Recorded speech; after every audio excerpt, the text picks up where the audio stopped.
Dok, bakit ka meron neto, ha? Bakit may picture ka ng nawawala akong anak? Hindi mo ba talaga ako naaalala? Hindi. Sabihin mo sa akin, buhay pa ba ang anak ko? Umalis ka na. Marami pa akong gagawin. Buhay pa ba ang anak ko? Oo!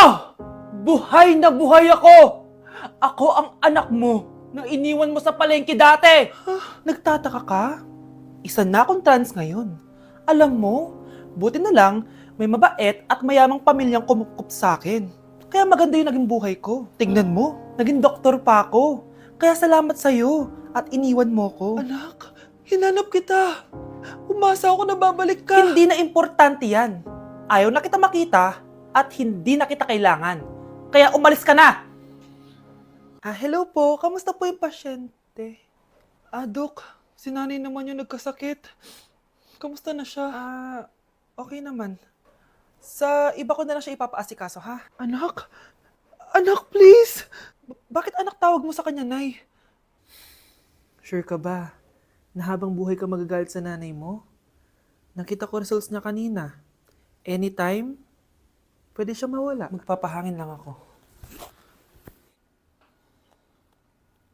Nasaan na sila? Hello, nurse? Nasaan yung pasyente dito sa room 214? Anak? Ako ba hanap mo? Nay, akala ko may masamang nangyari na sa'yo. Anak, hindi na kita iiwan. Good news! False alarm lang pala yung nakita namin result sa nanay mo. Ibig sabihin, magiging okay siya. Salamat naman. Nay, ayoko na mawala ka sa akin, ha? Yay! May ate na ako! Hey, class, magdi-discuss ako. Makinig kayo sa akin, ha? Oh, grabe. Ang ganda ko talaga.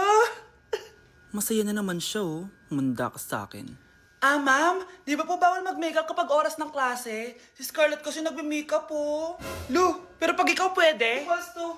Ay, oo. Mamaya na yung makeup na yung Scarlett, ha? Makinig ka sa akin. Di na siya makakapag-retouch. Okay, class. Dalawa ang naka-perfect sa exam natin. Si Cheska. Expect ko naman na perfect ako, eh. At si Scarlett. Perfect din ako. Talagang nilalabanan ako ng babaeng to? Patingin na test paper mo.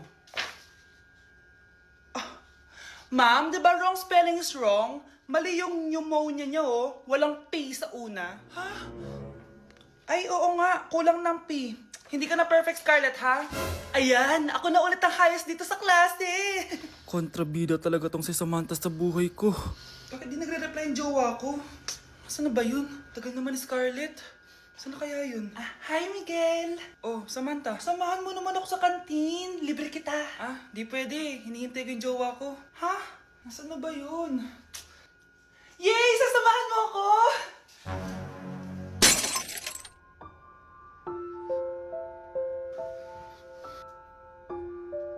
Ha? Wala naman ako sinabi! Scarlett? Mainis ka lang, dapat lang sa'yo. Lahat na lang kinukuha sa akin ni Samantha. Ibubunyag ko na yung sikreto ng pamilya niyo. Hello, Bes. Sinundan ko si Miguel. Bes, ano nakita mo? May iba na ba siya? Confirm. May kabit yung jowa mo. Ha? Sino naman magiging kapit niya? Kabit niya si Scarlett.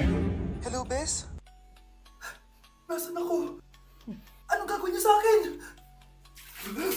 Tama na! Bakit ka nagmamanman sa bahay namin? Spy ka ba? Walang iya ka! Inago mo yung jowa ng best friend ko! Pinagsasabi mo, be! Ako ang tunay na jowa ni Michael. Never naman nagustuhan ni Michael yan si Samantha kasi ang pangit niya, no? Ganun ba? Oo, kaya magdusa ka dyan. Wag! Jessica? Samantha! Tara, tatakas kita. Grabe, Bes! Kung ano-ano na ginawa sa'yo, ang ganda mo pa din! Be, thanks to the perfect stay, velvet matte cushion, na Skintific. Bago ako pumunta dito para sundin si Miguel, nag-apply na ako neto. Dahil long-lasting ito, high coverage, and waterproof, siguradong all day fresh ka. We, talaga ba? O eto? O diba?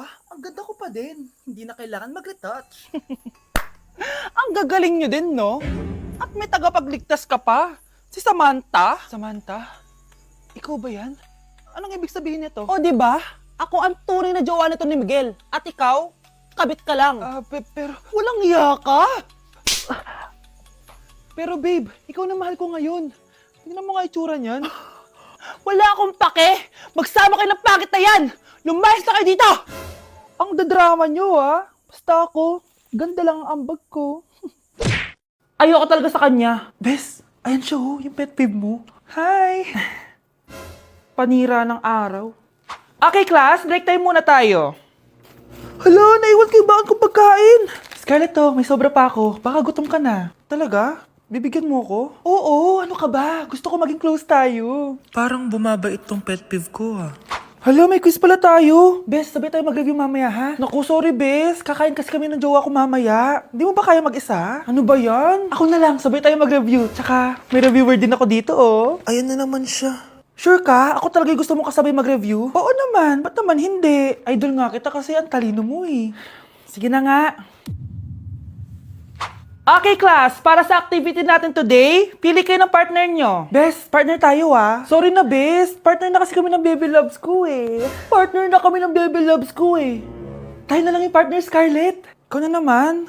Buti ka pa. Gusto mo ako makapartner. Ayan, perfect! Partner kayo ng pet peeve mo.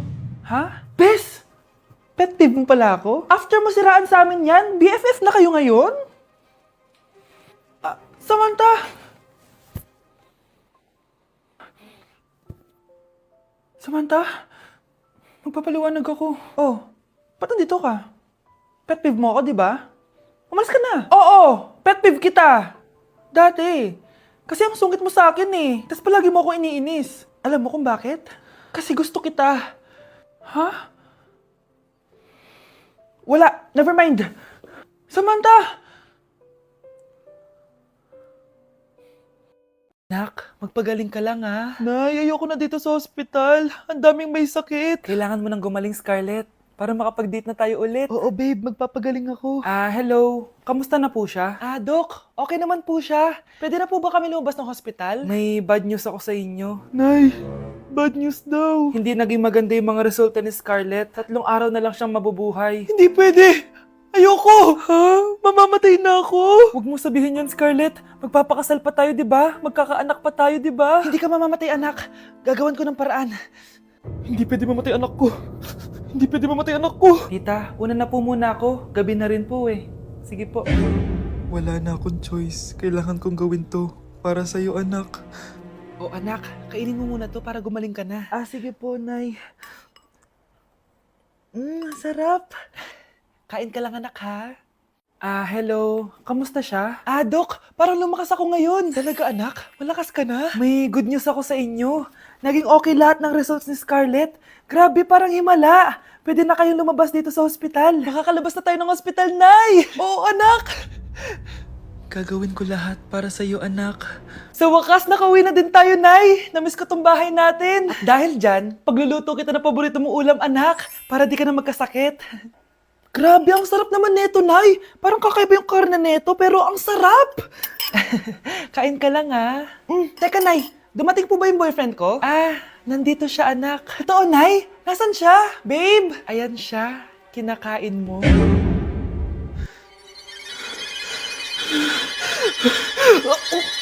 Guys, naiiyak ako ngayon. Sobrang lala na nangyari sa akin. Imagine, 8 AM yung flight namin mamaya ni Honey Bunch. Nandito pa kami sa Korea.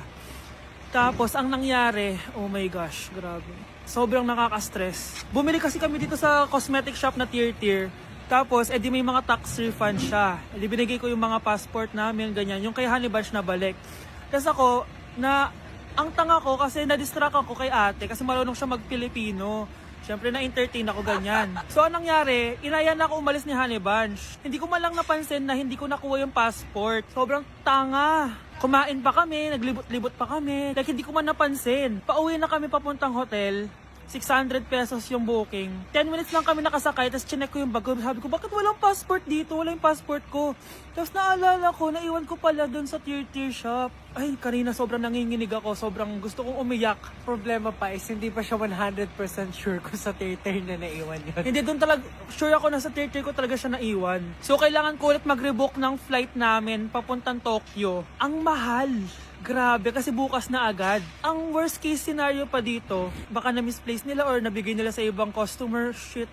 Pumunta kami sa police station dito, tinawagan nila yung mga staff kaso hindi na daw kaya. May tumutulong sa amin kanina kaso hindi na talaga siya pwedeng buksan. Ngayon pa talaga ako sinusubukan ng panahon kung kailan last day na namin. Like ngayon pa talaga siya nangyari. Kasi pag hindi ko nakuha yung passport, wala. Uuwi na talaga kami ng Pinas. Kailangan ko kumuha ng emergency passport. Kasi imagine, bayad ko na lahat ng hotel namin sa Japan. Kung di kami matutuloy dun, parang nagsayang lang ako ng pera. Guys, update ko kayo mamaya kung makukuha ko yung passport ko or kung matutuloy pa yung Japan trip namin. Anak, sigurado ka na bang itutuloy mo yung pagpunta mo sa ibang bansa? Huwag ka na malungkot, Nay. Kailangan ko magtrabaho doon para sa inyo ni Kyle. Ate, mamimiss ka namin. Basta anak ha, palagi kang mag-iingat doon. Kapag inaabuso ka nila, tawagan mo lang ako. Ano ka ba, Nay? Think positive lang tayo, ha? Sige na, baka malate pa ako sa flight ko. Bye-bye na, mamimiss ko kayo. Bye, anak. Nay, tumatawag si ate. Talaga? Hello, anak. Kamusta ka na? Nay, nakuha ko na sweldo ko. Nagpadala pala ako sa inyo, ha? Kumain kayo sa labas. Salamat sa binigay mo, anak, ha? Okay ka lang ba? Kapag may problema ka, tumawag ka lang, ha? Opo, Nay. Mababait yung mga amo ko. Huwag ka mag-alala. Nay, may pinadala si ate, oh. Nakamaleta pa. Surprise, Nay! Mga damit at sapatos yan para sa inyo. Siyempre, may chocolate din. Naku, anak, nag-abala ka pa. Pero salamat, ha? Sana inipon mo na lang yung pinanggas mo dito. Okay lang, Nay. Tinaasan nga nila yung sweldo ko kasi magaling daw ako maglinis ng bahay. Sige, anak. Galingan mo palalo, ha? Wow, ang daming laman! Bakit di sumasagot si Scarlett? Baka busy. Anak, tumawag na ba ate mo? Ilang araw na siyang di tumatawag ah. Nay, may tumatawag. Ay, salamat sa Diyos, tumawag na. Hello anak. Nay, may pinadala ulit sa ate. Ang bigat. Ano? Anong nawawala? Ano kaya naman nito? Hello? Hello?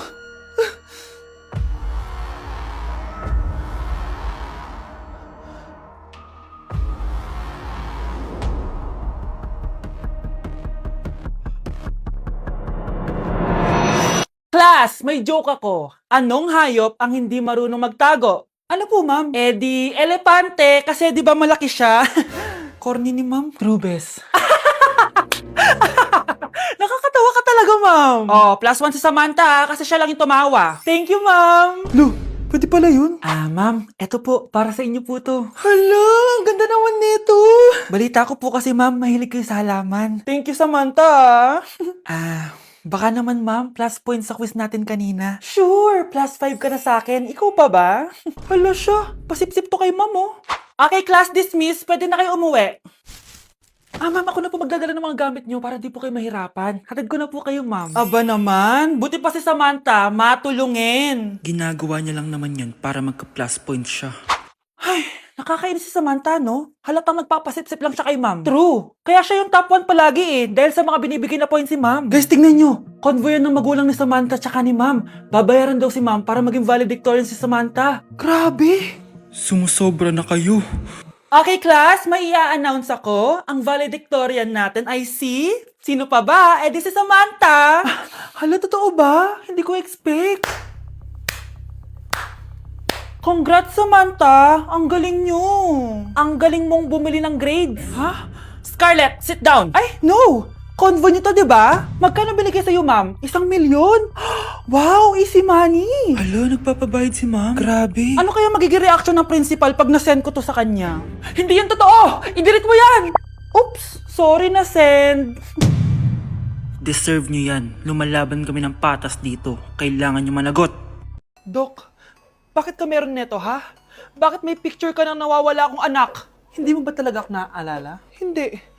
Sabihin mo sa akin, buhay pa ba ang anak ko? Umalis ka na. Marami pa akong gagawin. Buhay pa ba ang anak ko? Oo! Buhay na buhay ako! Ako ang anak mo na iniwan mo sa palengke dati! Nagtataka ka? Isa na akong trans ngayon. Alam mo, buti na lang may mabait at mayamang pamilyang kumukup sa akin. Kaya maganda yung naging buhay ko. Tignan mo, naging doktor pa ako. Kaya salamat sa'yo at iniwan mo ko. Anak, hinanap kita. Umasa ako na babalik ka. Hindi na importante yan. Ayaw na kita makita at hindi na kita kailangan. Kaya umalis ka